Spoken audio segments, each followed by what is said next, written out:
What is going on, everyone? Welcome back to the world according to Briggs and another video on where you could live in the United States for under $1,500. This is the 5th video in this series. If this is your first time to the series, I'll give you the rundown on why we settled with $1,500. If you've already heard this, I apologize. Plenty of Americans are going into retirement where their only source of income is a monthly check from the Social Security Administration, which is in the neighborhood of $1,500 a month. The average worker in the United States makes about $3,000 a month. If you're retired from the military after 20 years, you see about $2,500 a month if you're enlisted, and about $4,700 a month if you're commissioned, meaning an officer. So $1,500 is the lowest. On these lists, we have looked at the cost of living, state taxes, and things like rent on a one-bedroom apartment. Some towns don't have apartment buildings, but different websites like the U.S. Census Bureau still have an estimate on what rent would be for this area if they had apartments. And I put that in these videos just to give you an idea of what it might cost to live in this town. We're not adding up every expense. We're just doing rent, food, utilities, and clothing. We aren't looking at medical, insurance, car payment, etc., etc. These are designed to give the average person an idea of what it'll cost you to live here. All right, let's see what we found in the deep north. Number 10,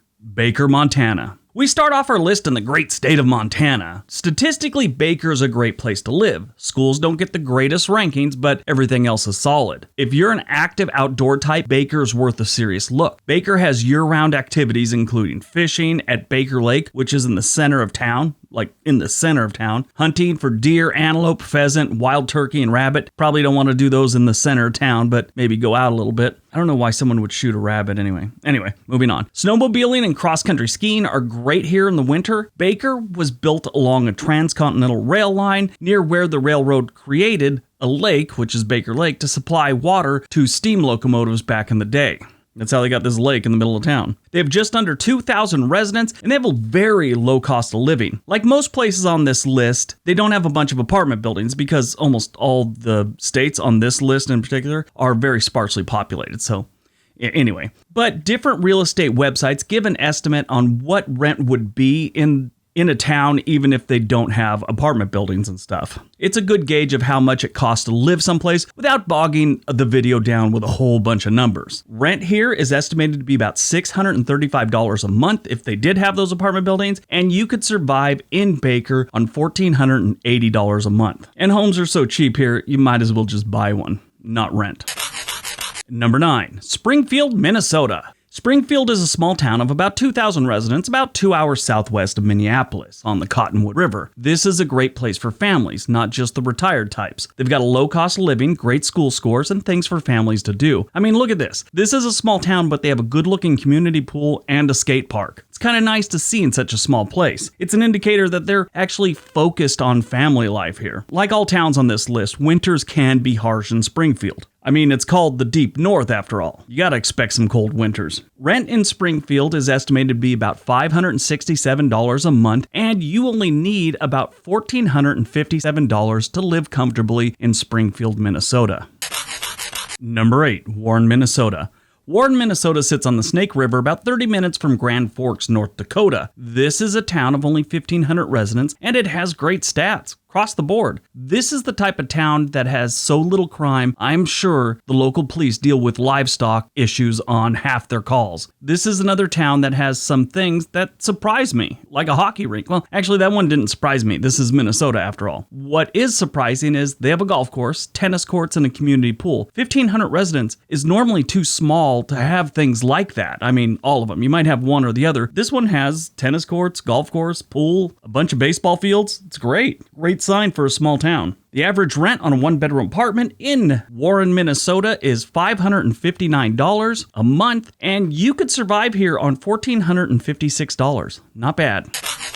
Number 7, CAVALIER, North Dakota. If you don't mind the cold, this is a good one. CAVALIER, North Dakota is less than 30 minutes from the Canadian border and about 2 hours from Winnipeg. So if you're retired, there's your cheap meds right there. The Tongue River runs through town, which is not at its biggest point here to have some water flowing through town. CAVALIER does have some apartments, and rent on average is about $531 a month. This town has been losing residents in the last few census. They only have a little over 1,200 residents now, which is down from 1,500 in the 2000 census and down from 1,300 in the 2010 census. I'm sure a lot of that has to do with the employment numbers. They're not good here. The good news is that keeps cost of living down and everyone lives on the cheap, so to speak. So if you're retired or you work remotely, they'd be happy to have you here. You'll probably be happy to live here because it's only about $1,448 a month to live here comfortably.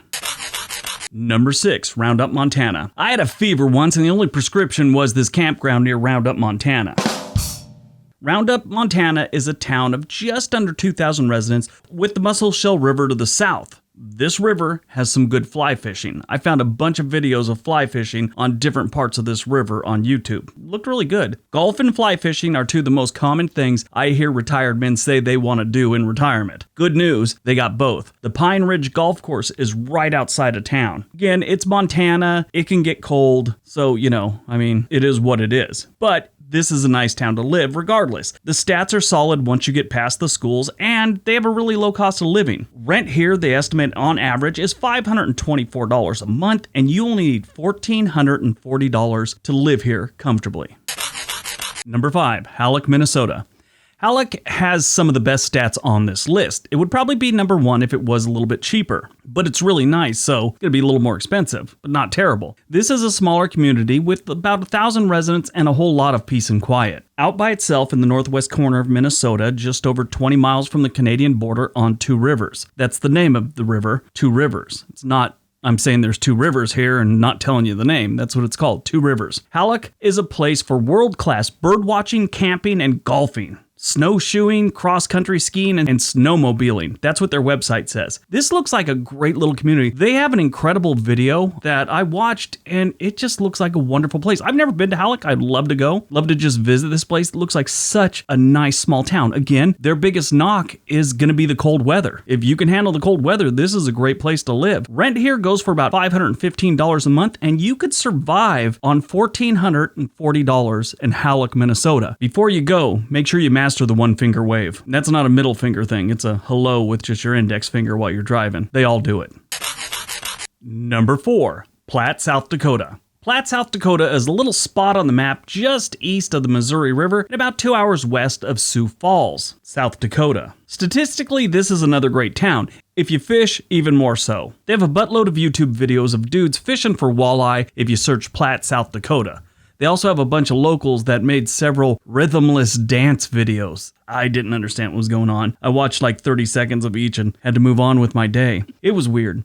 Anyway, this is a great place for retirees that want to have things just slow down a bit and relax. This is a nice, quiet town with like no crime, no nothing, and it's cheap. If you want to rent a place here, which there's not many of, but like we said, it's their average, $510 a month is their average here. You could survive in Platte, South Dakota on $1,437 a month.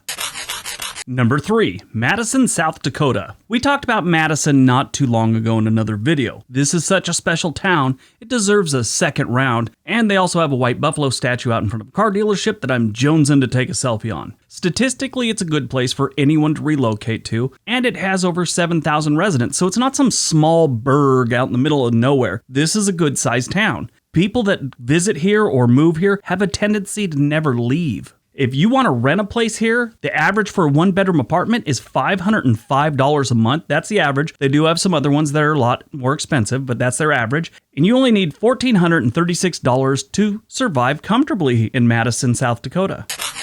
Number 2, Cooperstown, North Dakota. Cooperstown, North Dakota is a nice, quiet town in the middle of North Dakota. It's kind of far away from everything. Schools are the only thing besides weather that really isn't ranked as good in Cooperstown, North Dakota. They have a nice little downtown, which surprisingly doesn't have half the shops boarded up. That's a sad sight in most of the small towns these days. Main streets across America have far too many empty storefronts. Cooperstown Main Street, which is called Burrell Avenue, or Burrell, whatever you want to call it, appears to be in really good shape. Got a couple banks, a pizza place called Pizza Ranch, coffee place, a theater. They got all the things you need. They're about an hour and a half northwest of Fargo, and that's the biggest city around them. Everything else is just little tiny nothing towns. And then you got Cooperstown. Cooperstown, kind of small itself, it only has about 1,200 residents. If you want to live in Cooperstown, you're looking at paying their average. They don't have a bunch of apartment buildings here, but they figure it's about $479 a month to rent a one-bedroom apartment here if they had a bunch of them, and you only need $1,419 to live comfortably in Cooperstown. And before we get to number 1, don't forget to give the video a big thumbs up. If you haven't subscribed, please do so. Want to get to 1 million subscribers someday? And don't forget to leave a comment and tell me which one of these on this list was your favorite. All right, on to number 1. And number 1, Harvey, North Dakota. Yep, we're staying in North Dakota with Harvey. And the best stats on this list. Everything is graded good or better, with employment being the only thing that was graded average. Harvey and its 2,000 residents are a little over an hour southwest of Devil's Lake, North Dakota, and north of Bismarck, North Dakota. This is another one that is far away from everything, just the way some of us like it. They have the Cheyenne River right outside of town, which, when the water levels aren't incredibly low, they have good fishing. A lot of fishing videos on YouTube about fishing the Cheyenne River. They have a community pool, a golf course, and some extremely clean air in Harvey, North Dakota. Harvey, North Dakota is a really nice place to live. And the reason Harvey is number 1 on this list, their average rent for a one-bedroom apartment is $427 a month. Yeah, and I looked at what they have available right now. They have one 2-bedroom apartment for rent right now that is only $395 a month. You could rent a house here. It's not the best house, but $740 a month. Not bad. You could live extremely cheap here. To live here comfortably, you only need $1,395 a month. Say you have student loan debt, this is a great place to live and put some money away. Alright, that's our video today. Hope you liked it. Hope you got some information out of it. Don't forget to let us know which one was your favorite on here. Which would you consider moving to? I mean, if you can handle the cold weather. All these had extremely cold weather for at least 3 to 5 months a year. Alright, don't forget all the links below. Give the video a big thumbs up. Subscribe if you haven't. Everybody have a great day. Be nice to each other.